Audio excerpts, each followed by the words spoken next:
어버이 주일입니다.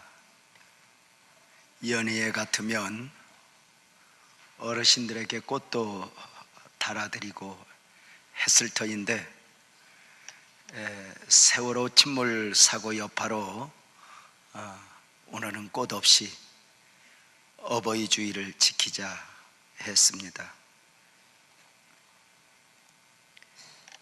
여러분은 감사하며 살고 있습니까? 범사에 감사하라 성경은 말하고 있는데 성도님들 가정의 감사 지수는 어느 정도입니까? 사자굴 앞에서 감사하는 다니엘을 보면서 말도 안 되는 감사라 하는데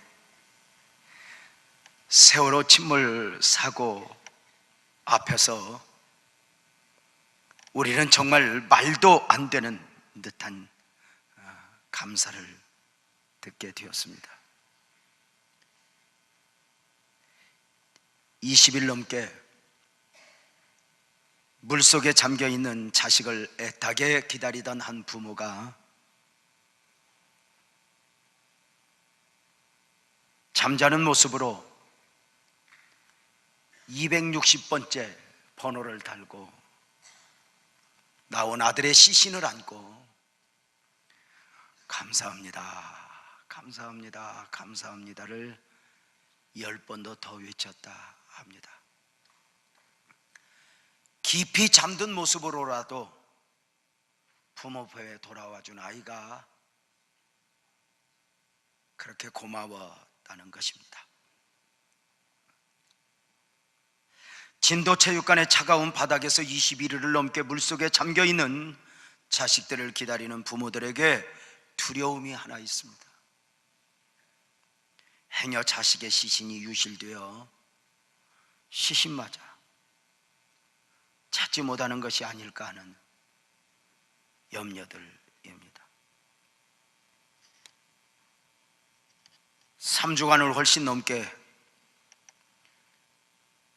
24시간 종일 불도 꺼지지 않는 체육관에서 물속에 있는 자식들을 기다리며 함께 울부짖던 부모들의 말도 안 되는 축하도 있습니다.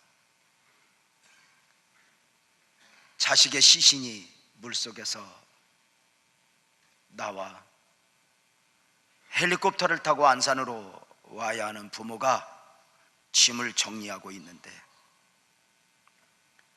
여전히 자식을 기다리고 있는 부모들이 하는 축하입니다. 어머니 축하해요. 자식을 안고 갈 수 있어서.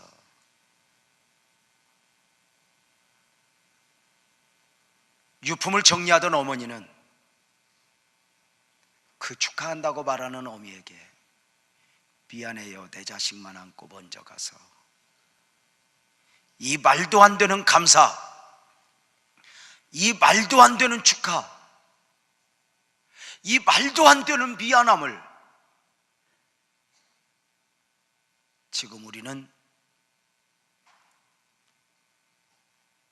경험하고 있는 것입니다.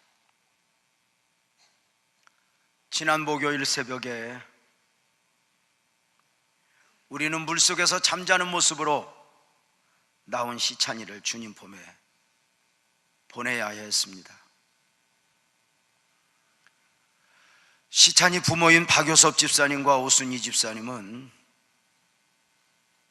또 일어나야 했고 또 일어나야 했고 멀리 떠나는 아들을 용기 있게 보내주었습니다. 안타까운 것은 아직 다윤이가 아직 물속에서 나오지 못하고 있는 것입니다. 우리 모두는 교회 공동체는 다윤이가 나올 때까지 아직 찾지 못한 상태 29명의 실종자가 다 가족의 품에 안겨질 때까지 기도의 긴장을 늦출 수가 없습니다. 이 일은 우리 모두의 아픔이고 앞서 잠자는 모습으로 하늘에 간 자식들은 우리 모두의 자식들이고, 그리고 우리 모두의 잘못이기 때문입니다.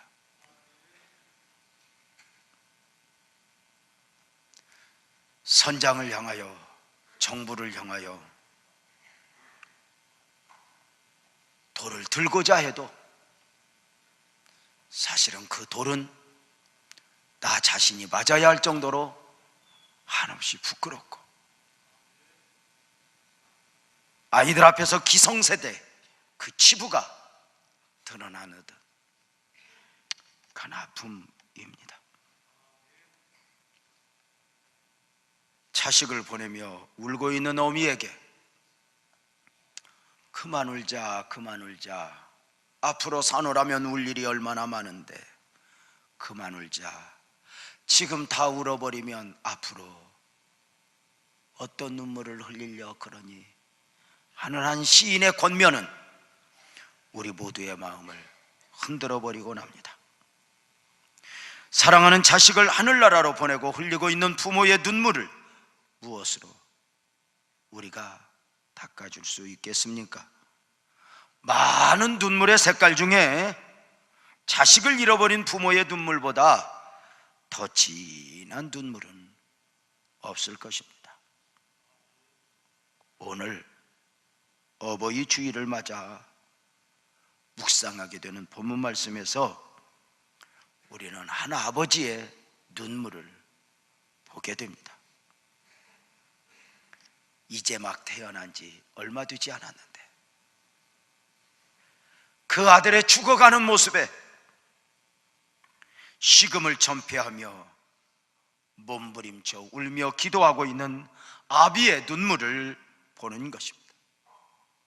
왕 중의 왕 다윗이 아버지로서 죽어가고 있는 아들을 안고 흘리고 있는 눈물입니다. 죽어가고 있는 이 아이는 사실 아버지의 죄 가운데 잉태된 죄의 열매였습니다. 순간이나마 영적 침체기에 빠져있던 다윗 왕이 한 여인의 목욕하는 모습을 보면서 죄 가운데 빠지게 됩니다. 그 여인은 전쟁터에서 나라를 위해 싸우고 있던 충성스러운 군인 우리아의 아내 밧세바였습니다. 유혹의 죄 가운데 빠지게 된 다윗은 그만 여인의 몸을 범하게 되었고 그 여인의 몸에 아이를 잉태하게 한 것입니다. 죄는 죄로 끝나는 것이 아니었습니다. 죄는 반드시 언제인가 그 삶 속에 잉태되고 그 죄의 가지를 뻗어 죄를 짓고 살아가는 사람들 발목을 잡게 됩니다. 안타깝게도 범죄한 다윗은 하나님 앞에 나아가는 것이 아니라 자신의 권력을 이용해, 자신의 힘을 이용해 그 죄를 덮으려 하니 죄의 죄를 더하게 되었습니다. 결국 충성스러운 신하 우리아를 죽게 하고 그의 아내였던 밧세바를 데려다가 아내를 삼게 됩니다. 문제는 하나님을 속일 수가 없었다는 것입니다. 손바닥으로 하늘을 가릴 수 있을지 몰라도 절대로 죄를 짓고 하나님 앞에서 숨을 수 있는 사람은 아무도 없습니다. 아담이 숨을 수 있었습니까? 아간이 숨을 수 있었습니까? 아나니아 삽비라가 숨을 수 있었습니까? 모두를 속였고 이제 문제없다 생각하고 있는 다윗 왕에게 하나님은 나단 선지자를 보내십니다.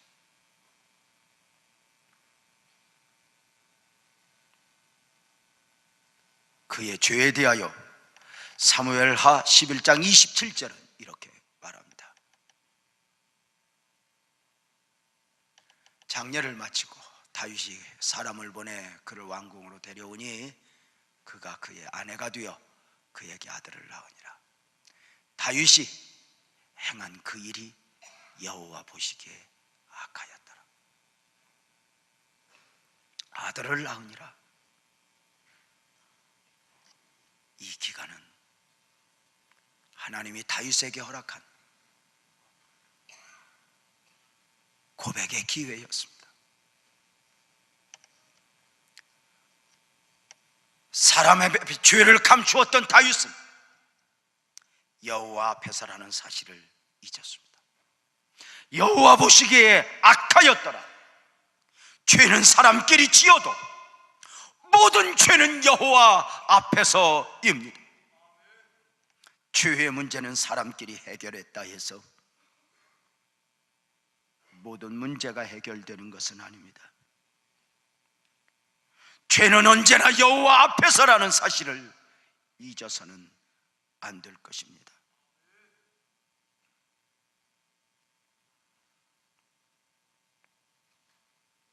사람끼리 죄를 해결했다 해도 결국 자신을 하나님 앞에 세워야 합니다. 오직 하나님 앞에서 죄가 사해지고 그 죄를 이길 힘을 공급받게 되기 때문입니다. 결국 다윗은 자신의 죄를 고백하게 되니 23절입니다. 다윗이 나단에게 이르되 내가 여호와께 죄를 범하였노라 하매 나단이 다윗에게 말하되 여호와께서도 당신의 죄를 사하셨나니 당신이 죽지 않을 것입니다. 잘 보세요. 고백을 하면 그 죄를 용서해 주십니다. 그러나 용서의 문제와 징계의 문제는 다를 수 있다는 것을 잊어서는 안 됩니다. 죄의 문제 앞에 징계가 없다 해서 모든 것이 용서된 것이 아니고 죄의 문제 앞에 징계가 있었다 해서 용서가 아니 된 것이 아니라는 것입니다.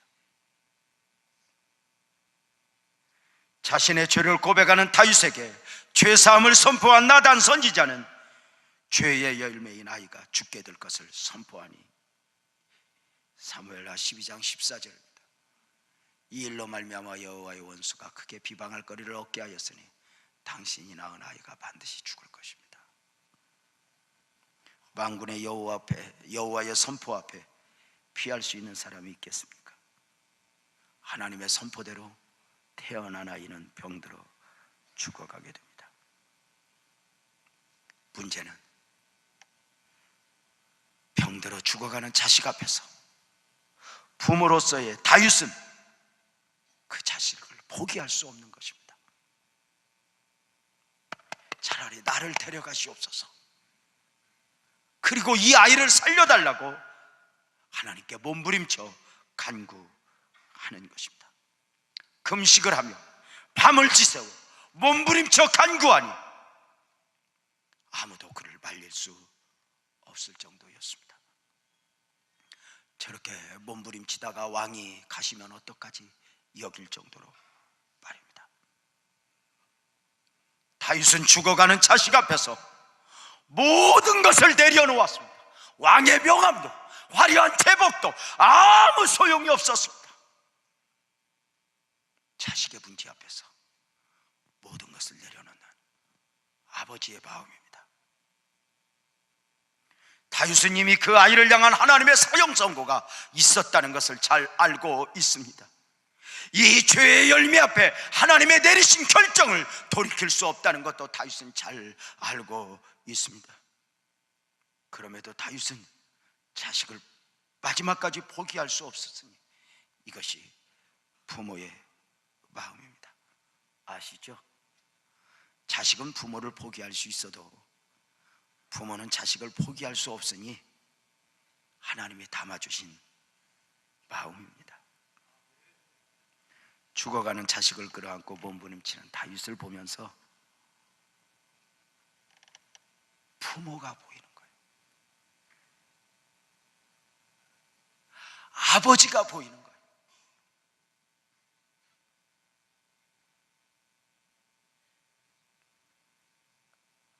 오늘 함께 읽은 본문 말씀 속에서 성도님들은 어떤 아버지가 읽어지고 있습니까? 먼저는 아버지의 허물입니다. 아버지는, 어머니는 결코 완벽한 존재가 아닙니다.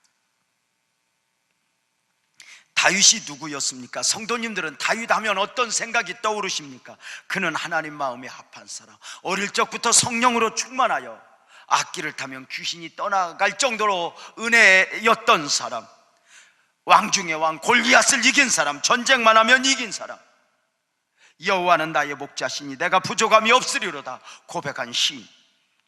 다윗이야말로 최고의 신앙인이었고 최고의 성경자였고 그 삶에는 하나님의 비전을 담은 사람이었으니 아브라함과 다윗의 자손 예수 그리스도의 세계라입니다. 그럼에도 다윗은, 아버지로서 다윗은 완벽한 사람이 아니었다는 것입니다.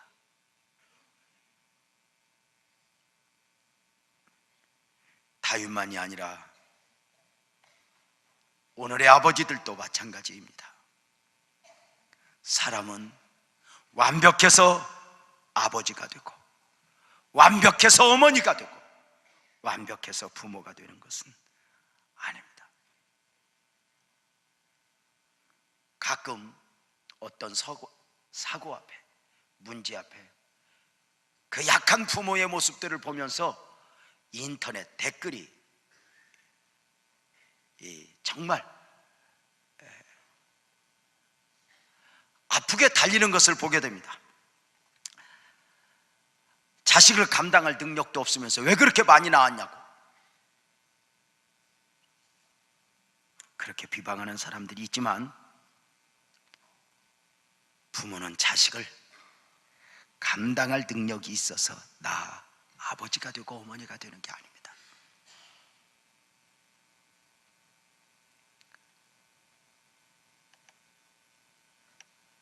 가진 돈이 많아서 큰 집이 있기에 이러한 자격 조건을 가지고 아버지가 되고 어머니가 되는 게 아닙니다. 세상 모든 것에는 자격증이 필요합니다. 그러나 아버지는, 어머니는 아닙니다.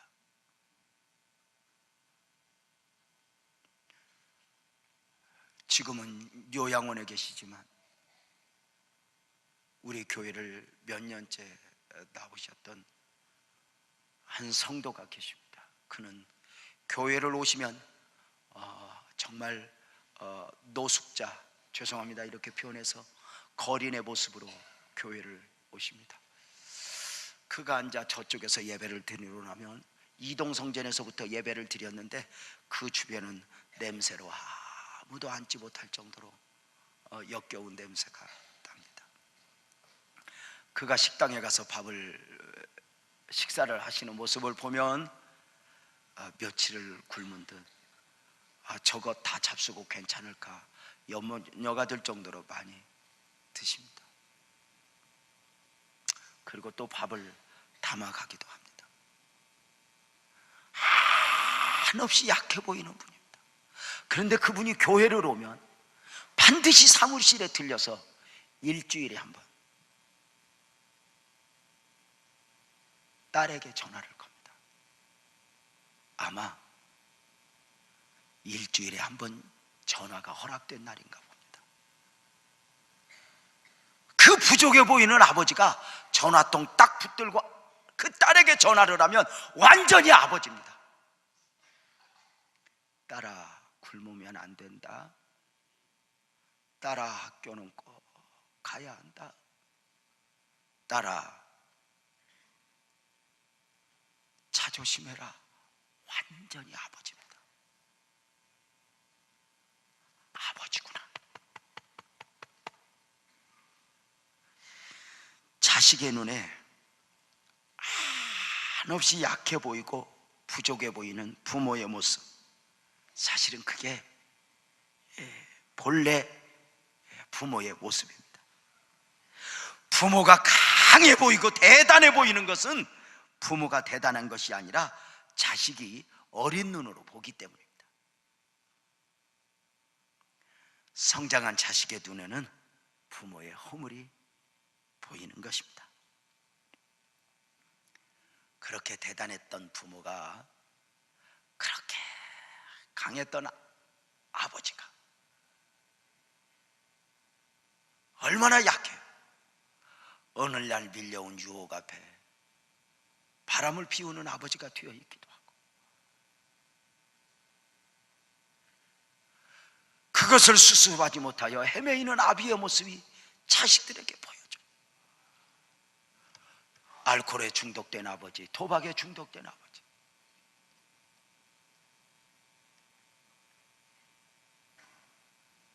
제가 아버지만 이야기하는 이유는 아버지가 더 많이 그러하기도 하지만 어머니가 그리 되면 더 이상 이 조국은 희망이 없습니다.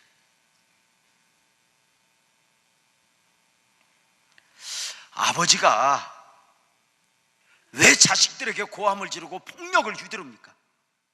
아버지가 강해서? 아니요. 부족한 아버지일수록,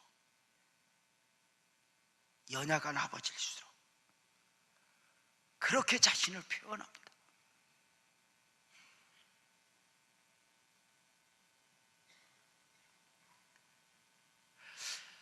이렇게 부모들 밑에서 성장한 아이들 중에 아파하는, 그 눈물 흘리는, 그 상처 입은 아이들이 얼마나 많은지 몰라요.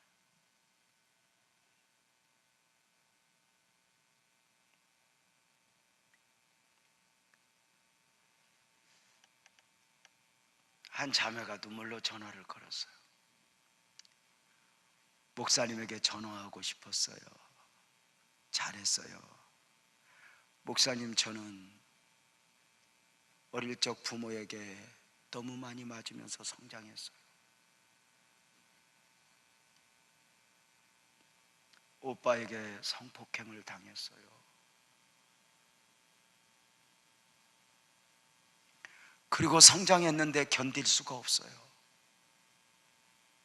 그냥 함께 울었어요.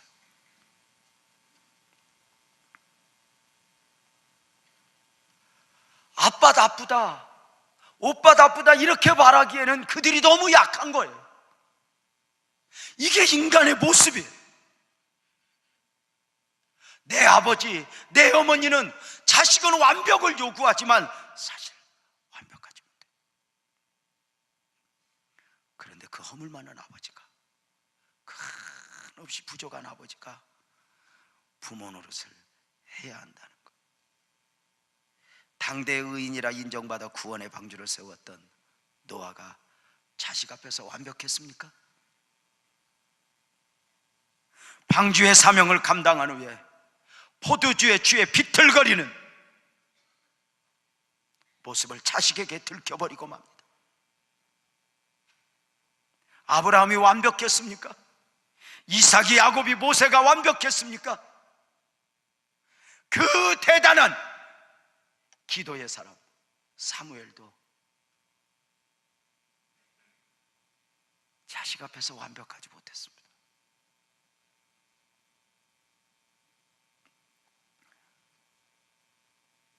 목사도 완벽해서 목회를 하는 게 아닙니다. 자식의 눈에 비치는 부모의 허물, 약함은 그게 부모의 모습이라 하였습니다.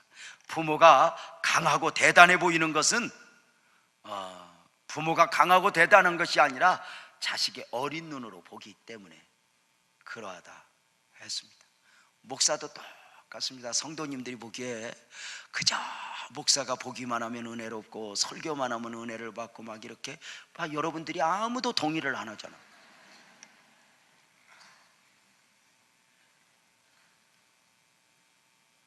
만약에 그렇게 보인다면 그것이 목사의 모습이 아니에요. 아직 여러분이 저를 덮어주고 있기 때문이죠.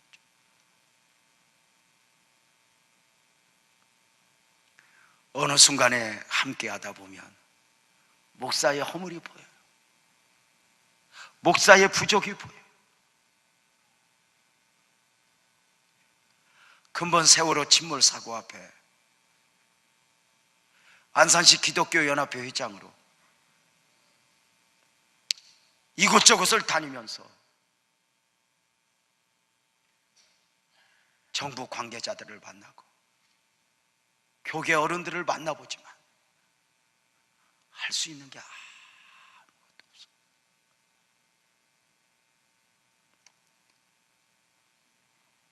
그냥 딱 벽에 부딪혔어.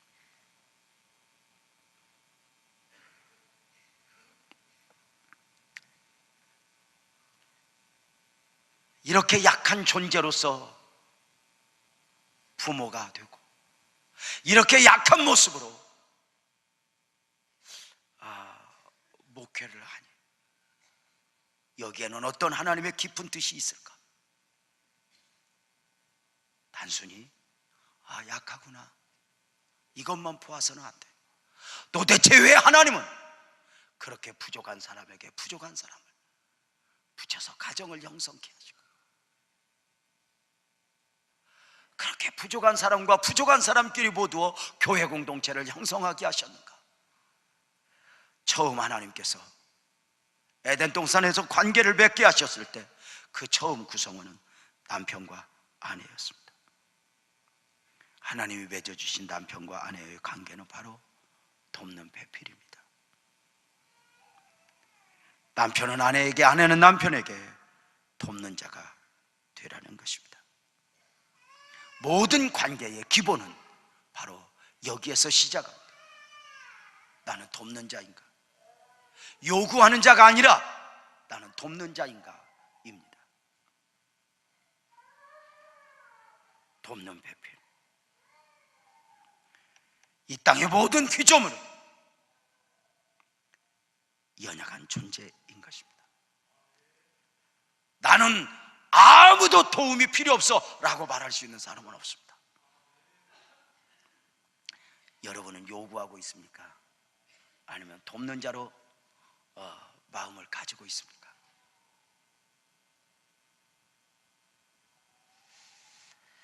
참 약하거든요.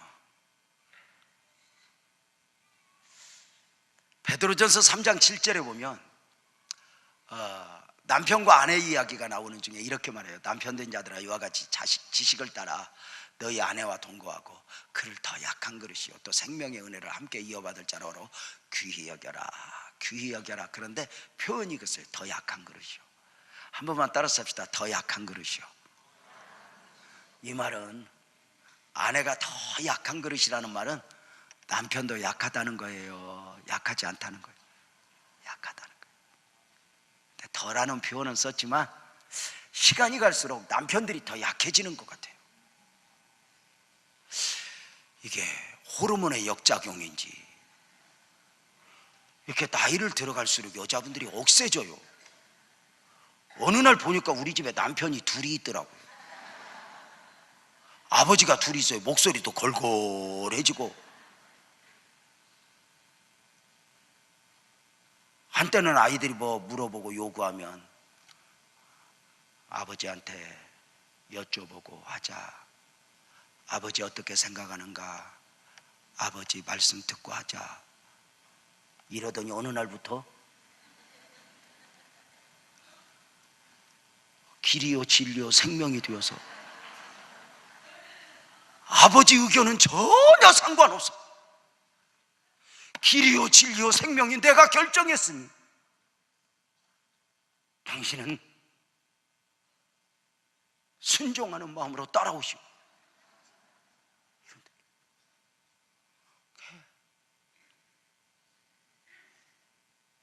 이제는 오히려 남자들이 더 상처를 받는 것 같아요. 제가 다음에 성경을 혹시 집필위원이 되면 이걸 좀 고쳤으면 좋겠어요. 남편은 더 약한 그릇이고 아내는 전혀 약하지 않습니다. 약한 거예요. 그릇이에요. 그릇이 진열장에 있을 때 예쁘지 한순간 깨지면 박살나. 부부의 그릇, 부모와 자식의 그릇, 삼가 조심해서 다뤄야 돼. 함부로 해도 되는 사람은 아무도 없어요.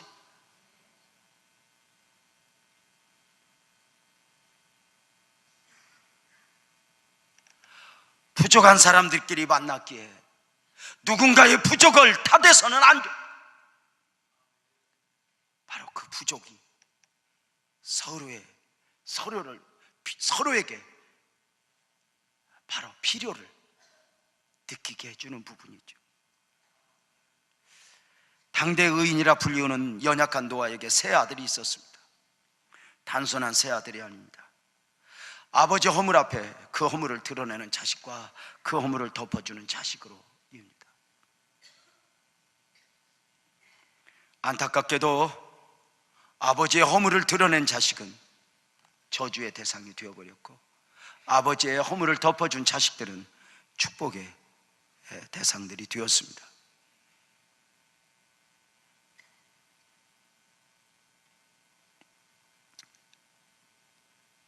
아버지의 허물이 보이는 것은 당신이 성장했다는 증거입니다. 당신이 도움이 필요하다는 것입니다. 아까 예배를 마치고 2부 예배 마치고 나가는데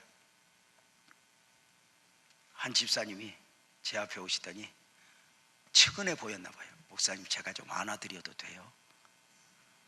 그래서 그냥 안겼습니다.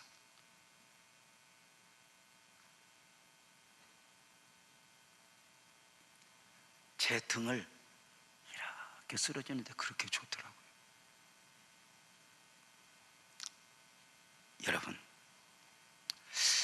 저도 이제 아버지잖아요. 이제 곧 60이 된다 싶으니까 어린 나이가 아닌 거예요. 그 나이를 먹다 보니까 점점 약해지는데, 이렇게 밥을 먹다 보면 이놈의 밥알도 나를 우습게 알아서 들어붙어서 안 떨어져요. 아니, 젊을 때는 밥알이 붙어도 습기도 있고 그러니까, 물기도 그러니까 얼른 떨어지는데, 이게 나이 먹으면 안 떨어져요, 붙어서. 그래서 내가 엊그제 밥을 먹다 붙어서 누가 이것도 나를 우습게 한다고.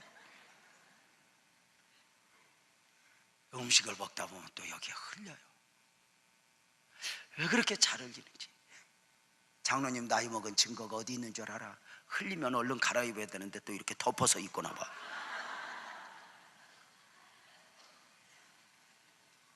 참, 그렇게 약해요. 그런데 그 약한 아버지가, 어머니가 부모로서 살아갈 수 있는 이유가 무엇일까? 그 살아갈 수 있는 힘은 무엇일까? 아버지에겐 자식이 갖지 못한 소중한 것이 있으니 바로 아버지의 마음입니다. 성도님들에게 부모의 마음이 언제 보여졌어요? 한 부모가 10자식을 거느려도 10자식은 한 부모를 섬길 수 없다는 말이 있어요. 왜 그런지 아세요? 부모는 자식을 자격으로 대하는 게 아니라, 힘으로 대하는 게 아니라 마음으로, 사랑으로 대하는 거예요.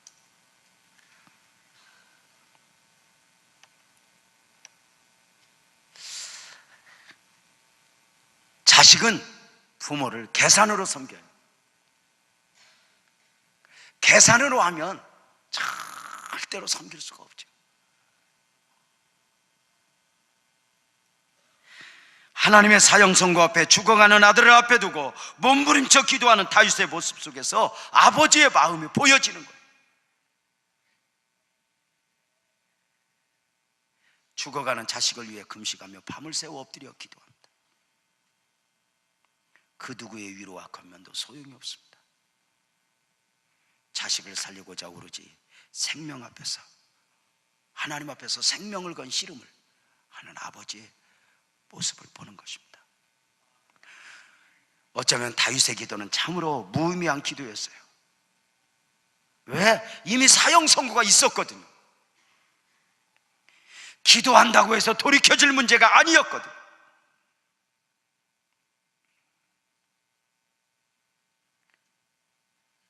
부모는 자식을 놓을 수가 없어요. 자식은 부모를 놓아도 부모는 자식을 결코 놓을 수가 없어요. 혹시 살려주실까? 혹시 살아 돌아올까? 다른 사람이 다 끝났다고 해도 아니야, 아니야. 모두가 그만 놓으라 해도 결코 자식을 놓을 수 없는 것이 부모의 마음이죠.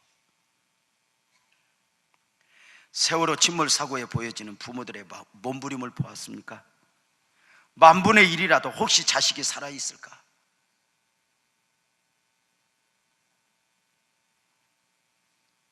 기다리는 게 부모의 마음입니다. 어제 SBS 뉴스를 통해 새로운 동영상이 하나 나왔어요. 선장이 탈출하는 그 시간쯤 찍었던 동영상인데, 선실내에서는 계속해서 움직이지 말고 그 자리에 있어 주세요, 그 자리에 있어 주세요, 이렇게 방송이 나오는 중에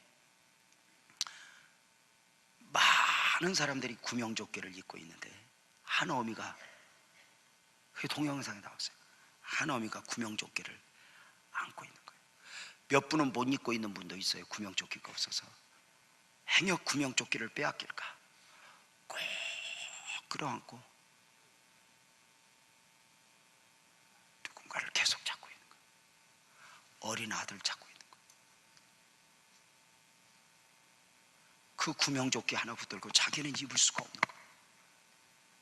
내 아들, 내 아들, 내 아들.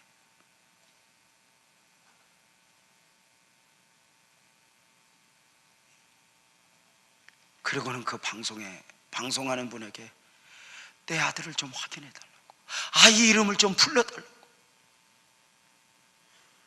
결국 그 아이는 나왔고 어미는 나오지 못했습니다.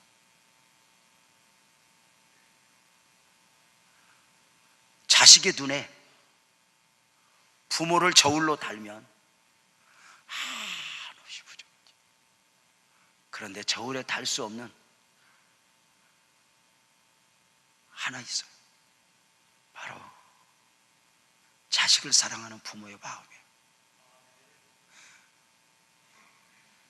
그것은 자식이 생각하는 것보다 넘치죠. 자식은 부모를 포기해도 부모는 자식을 포기할 수 없다 했습니다. 다윗은 훗날 아들 압살롬의 반란으로 큰 위기에 처하게 됩니다. 권력의 눈이 어두워 아버지 보좌를 욕심낸 아들 압살롬은 아버지를 보좌에서 밀어내고 아버지를 죽이겠다고 군대를 일으킵니다. 권력이 예나 오늘이나 그렇게 무서운 것 같아요. 아버지를 보좌에서 밀어내고 아버지를 죽이겠다고 하는 이 괴류는 온 나라는 두동강이나 전쟁이 소용돌이 속에 빠지게 됩니다. 결국 아들 압살롬이 죽임을 당했습니다. 모두가 그놈은 죽어야 돼, 죽어도 싸, 이렇게 말할 때 자신을 죽이려 했던 그 아들을, 죽어간 아들을 보면서 다윗이 어떻게 울었는지 아십니까? 사무엘하 18장 33절에 보면 왕의 마음이 심히 아파 문 위층으로 올라가서 운이라. 그가 올라갈 때에 말하기를 내 아들 압살롬아, 내 아들 압살롬아, 내 아들 내 아들 내 아들 압살롬아, 차라리 내가 너를 대신하여 죽었다면. 압살롬 내 아들아 내 아들아. 또 한 절에 내 아들이라는 말이 몇 번이 나와요. 위층으로 올라가는 계단의 길목에서 내 아들아 내 아들아 내 아들아 했다는 거. 아버지죠.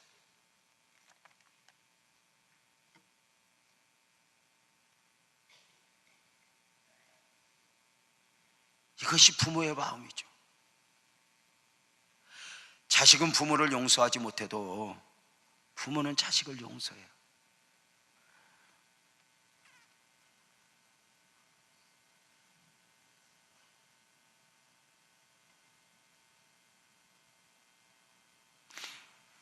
자식은 부모에게 서운한 감정이 앞서도 부모는 자식에게 미안한 감정이 앞서죠.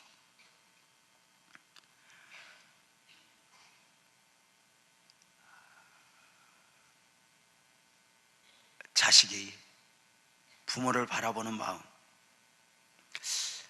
부모의 부족함 그리고 그의 약함, 이것이 보이면 성장한 거죠. 여러분의 부모는 어떠하셨어요? 우리 엄마 아버지도 대단했던 것 같아요. 지금 생각하면. 우리 아시는지 우리 엄마 아버지가 9을 낳은 거, 제가 8번째거든요. 옛날에 엄마들은 참 계산 없이 낳았어요. 근데 다 컸잖아. 제가 이제 하도 9이라고 이야기해서 여러분 별로 안 놀랍니다. 제가 부산의 한 교회 가서 우리가 9남매다 그랬더니 전혀 안 놀랍니다. 양반들이 나를 알았나. 그리고 예배 마치고 담임 목사님하고 이야기하는데 담임 목사님은 11남매더라고.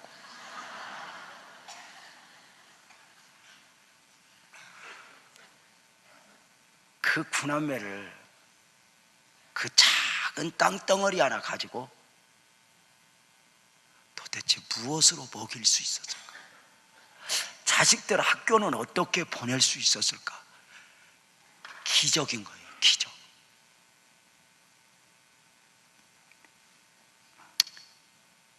지금 만약에 여러분의 부모가 눈앞에 계시면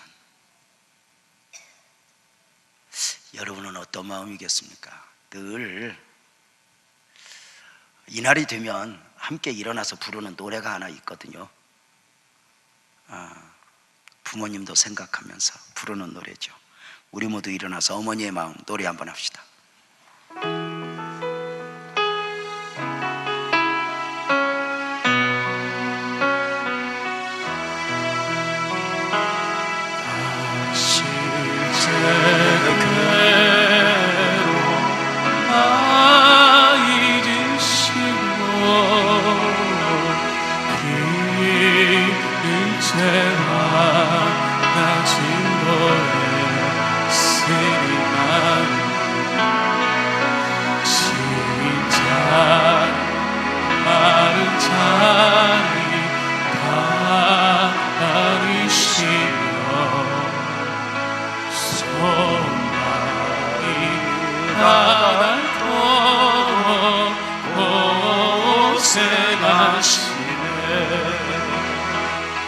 하늘 아래 그것이 높다리요.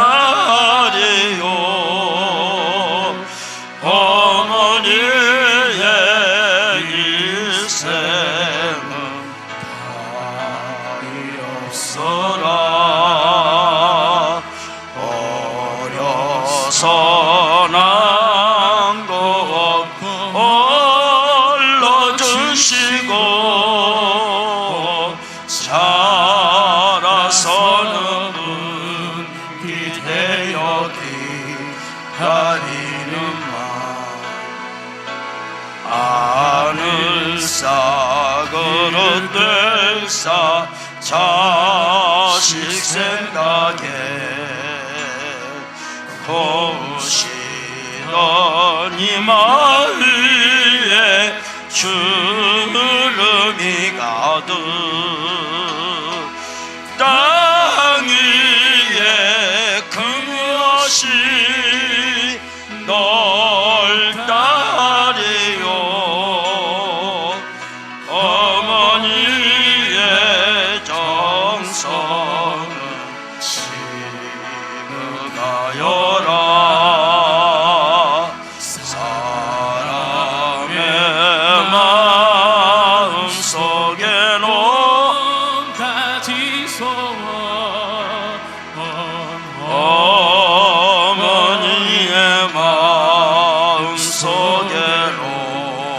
오직 한 가지 아낌없이 일생을 자식 위하여 살과 별을 깎아서 바치는 마음 인간의 그 무엇이 거룩하리요 어머님의 사랑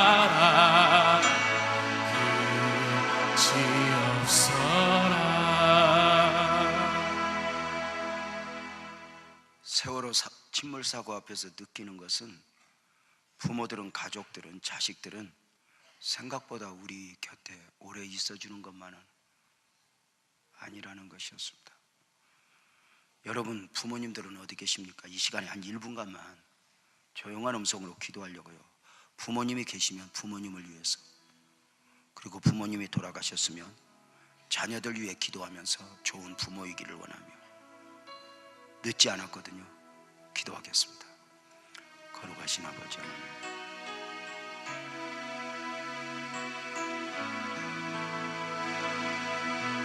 부끄럽고 부끄럽기에 목소리를 높일 수도 없습니다.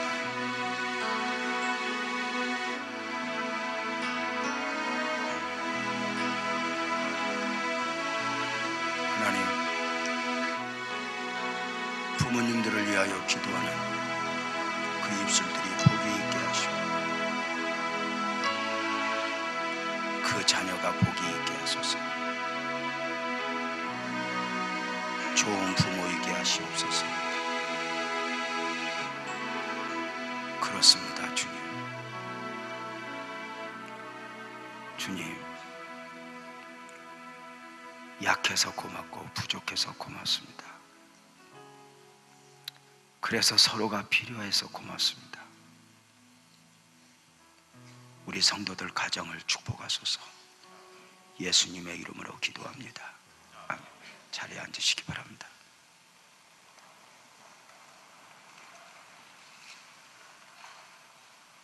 사랑하는 성도님들, 그렇게 부족한 가정에, 그렇게 부족한 관계 속에 가장 큰 필요가 무엇일까요? 가정의 필요 말입니다. 먼저는 서로를 위해 기도하는 것입니다. 기도로 서로를 돕는 복된 은혜가 있기를 바랍니다. 특별히 가정의 용서가 필요하고 사랑이 필요합니다.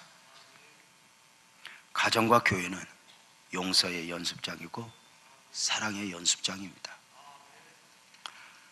가정에서 용서를 못하면 누구를 용서할 수 있고, 교회에서 용서를 못하면 누구를 용서할 수 있겠습니까?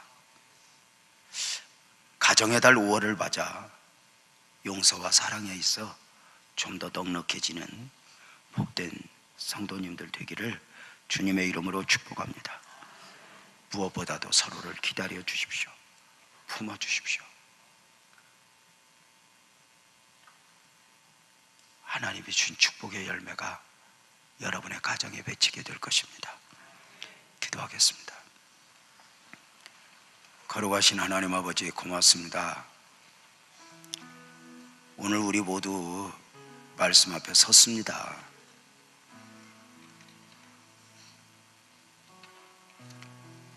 아버지 되신 하나님, 우리들의 교회와 우리들의 가정을 지켜 축복하옵소서.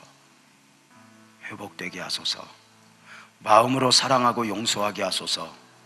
기도하게 하소서. 든든히 서가는 가정이 될지어다. 예수님의 이름으로 축복하며 기도하옵나이다. 아멘.